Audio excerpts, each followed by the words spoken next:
আরে এটা আমাকে কেন বলো? তুমি বিদ্যুৎ মন্ত্রী বলো, আমার কিছু করার নাই। এই তোর যদি কিছু করার নাই থাকে তাহলে তুই হেলে রয়েছে ও বিষ বন্ধ করে বাতিটা হয়ে ঘুরবার গাছা। আমি যদি বাচ্চা যাই হইয়া ঘুম পারি, আমার বেতন দেবো কেন? তুই দিবি?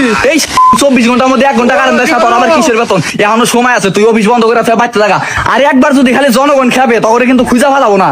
এই আমার এখানে এসে তো তোমরা যে বড় বড় কথা বলতেছো, বিদ্যুৎ মন্ত্রীর বাসা তো সামনেই। আর এইগুলো কথা আমাকে বলা বাদ দিয়ে তুমি বিদ্যুৎ মন্ত্রীর বাসায় যা বলো, তাও কাজে লাগবে। বিদ্যুৎ মন্ত্রীর বাসায় যাওয়া লাগবে না। আজকের মতো যদি কারেন্ট না পায় পোলা পান ডাকায় না, এই অফিস আমি মাথা সেভ করে রাখিস। রিপোর্ট, এই বিদ্যুৎ অফিসের লোকদের কই কোনো লাভ নাই। এর জন্য আমরা বিদ্যুৎ মন্ত্রীর কাছে কই তাও কাজে লাগতে পারে। স্যার আসসালামু আলাইকুম। ওয়ালাইকুম আসসালাম। স্যার গ্রামে যে 24 ঘন্টার মধ্যে 1 ঘন্টাও কারেন্ট থাকে না, এটা তো একটা সমাধান করা দরকার। কে বলছে কারেন্ট থাকে না?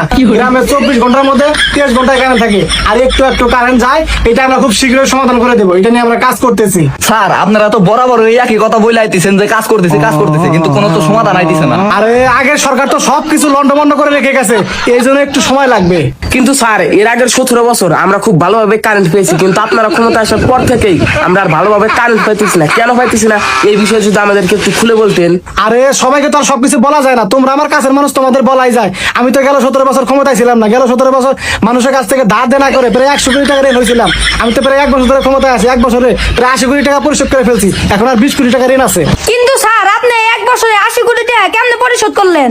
আরে তোমরা এটাই বোঝো না, এই জন্যই তোমরা বিদ্যুৎ কম পাও। তোমাদের বিদ্যুৎ কম করে দিয়ে আমরা বিদ্যুৎ বিল বেশি উঠাই দিছি, ওই টাকাগুলো নিয়ে আমরা ঋণ পরিশোধ করতেছি। ও স্যার, এজন্যই তো কই যে আমরা কারেন্ট পাই না কে। তাহলে আপনারা যারা ক্ষমতায় আছেন ব্যাকে ঋণ খেলাফি। হ্যাঁ, ঋণ থাকাটাই স্বাভাবিক। আমরা তো 17 বছর ক্ষমতা ছিলাম না, আমাদের সব নেতা তুমি ঋণ পরিশোধ হয়ে গেলেই তোমরা আবার স্বাভাবিকভাবে কারেন্ট পাবা। কিন্তু স্যার আপনাদের ঋণের কারণে সাধারণ জনগণ কেন ভুগবে? সাধারণ জনগণের তো কোনো দোষ নাই। হ্যাঁ, জনগণের কোনো দোষ নাই, কিন্তু জনগণের ভুগতে হবে, কারণ জনগণের টাকা মেরে তো আমরা ঋণ পরিশোধ করবো, তাই না?